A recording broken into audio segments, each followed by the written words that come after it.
안녕하세요. 알아두면 힘이 되는 정책, 그 핵심을 알기 쉽게 풀어드리는 시간입니다. 오늘은 저소득 근로가구의 자산 형성을 돕는 아주 강력한 제도죠. 바로 희망저축계좌 2에 대해 속 시원하게 설명해 드릴게요. 이거 보고 에이 설마 하시는 분들 많으시죠? 어떻게 매달 10만 원씩 넣었는데 3년 만에 1,000만 원이 넘는 돈이 될 수 있을까요? 이게 정말 가능한 건지, 그리고 이게 과연 누구를 위한 제도인지 지금부터 하나씩 같이 짚어보겠습니다. 자, 오늘은 이런 순서로 한번 같이 살펴볼게요. 먼저 이 제도가 얼마나 좋은 건지 그 엄청난 혜택부터 시작해서요. 그 다음에 누가 신청할 수 있는지 까다로운 자격 요건을 살펴보고 또 현실적으로 어떤 어려움이 있는지도 짚어볼 겁니다. 그리고 담당자와 신청자 모두에게 도움이 될 만한 대화법. 마지막으로 이게 정말 나한테 맞는 선택일지 결정하는 데 도움이 될 이야기까지 해볼게요. 자, 그럼 첫 번째, 그 엄청난 약속부터 한번 들여다볼까요? 이 제도의 핵심은요, 아주 간단해요.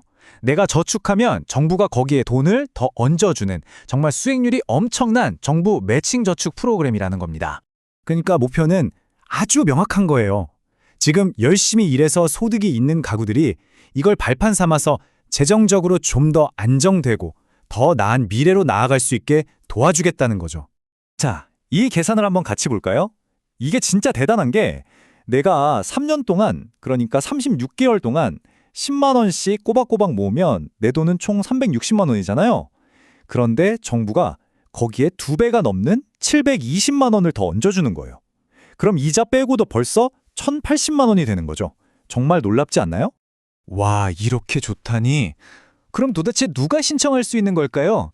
자격 요건을 자세히 한번 살펴볼게요. 이 프로그램은요, 아무나 할 수 있는 건 아니고요. 아주 구체적인 조건이 있는데 여기 나오는 2가지 핵심 조건을 반드시 동시에 충족해야만 합니다.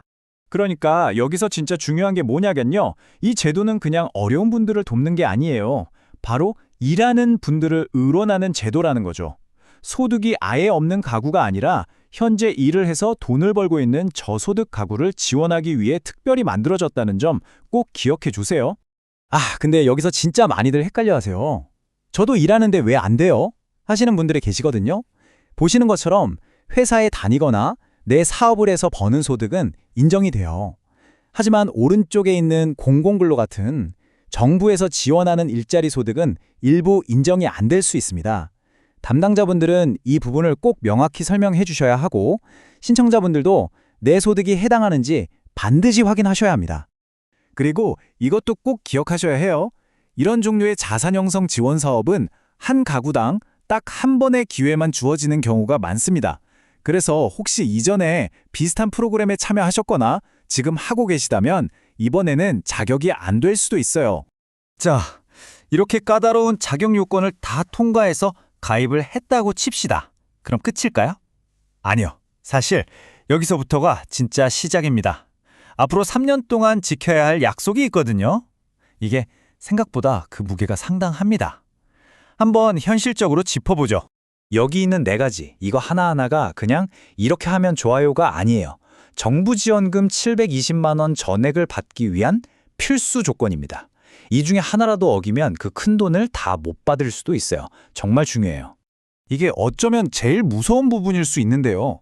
만약 중간에 일을 그만두거나 저축을 못하게 되면 그냥 거기서 끝나는 게 아니에요.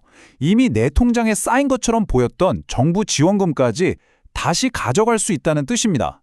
결국 내 손에 남는 건 내가 낸 원금하고 약간의 이자뿐일 수 있다는 거죠. 그래도 다행히 숨 쉴 구멍은 있어요. 살다 보면 아프거나 갑자기 직장을 잃는 것처럼 예상치 못한 일이 생길 수 있잖아요. 그럴 땐 잠깐 저축을 멈출 수 있는 기회가 있습니다. 3년 동안 총 12개월, 즉 1년까지는 쉴 수 있어요. 단 그냥 안 내면 안 되고 꼭 미리 신청을 해야 합니다. 자, 이제 가입을 고민하는 모든 분들이 스스로에게 한번 물어보셔야 해요. 내가 정말 3년 동안 36번을 한 번도 안 빼놓고 10만 원씩 낼 수 있을까? 우리 집 예산, 혹시 모를 빚, 그리고 내 소득이 얼마나 안정적인지를 아주 냉정하게 따져보고 이 질문에 솔직하게 답해 보셔야 합니다.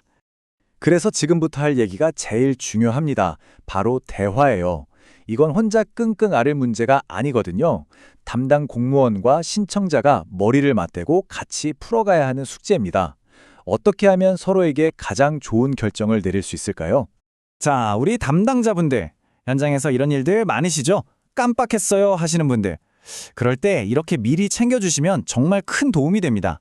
예를 들어서 자동이체는 월급날 바로 다음 날인 20일쯤으로 해놓으시는 게 제일 안전해요. 라든지 교육은 나중에 들어야지 하다가 까먹기 쉬우니 우리 지금같이 휴대폰에 알람 설정해 볼까요?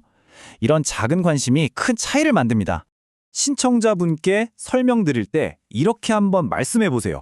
먼저 희망적인 결과로 시작하는 거죠. 이게 3년만 잘 모으시면 1,000만 원이 넘는 정말 좋은 기회예요. 하지만 바로 이어서 근데요, 이걸 다 받으시려면 조건이 좀 까다로워요. 라고 솔직하게 현실을 알려드리는 겁니다. 이건 일방적인 설명이 아니라 함께 고민하는 파트너가 되어주는 과정이에요. 반대로 신청자분 입장에서는요, 절대 혼자 걱정하지 마세요. 불안하거나 어려운 점이 있다면 솔직하게 다 털어놓으시는 게 제일 좋습니다. 사실 제가 하는 일이 언제 끊길지 몰라서 불안해요. 라거나 솔직히 매달 10만 원 정말 큽니다. 이렇게요. 그래야 담당자분도 규정 안에서 같이 방법을 찾아줄 수 있어요. 자, 이제 정말 마지막 질문입니다. 이 모든 걸 다 듣고 나서 과연 이 제도가 나에게 맞는 걸까요? 어떻게 판단해야 할까요? 결국 이거예요. 한쪽 저울에는 인생을 바꿀 수도 있는 엄청난 기회가 있고 다른 한쪽 저울에는 3년이라는 시간과 꾸준함을 요구하는 무거운 약속이 있는 거죠. 실패하면 위험도 따르고요.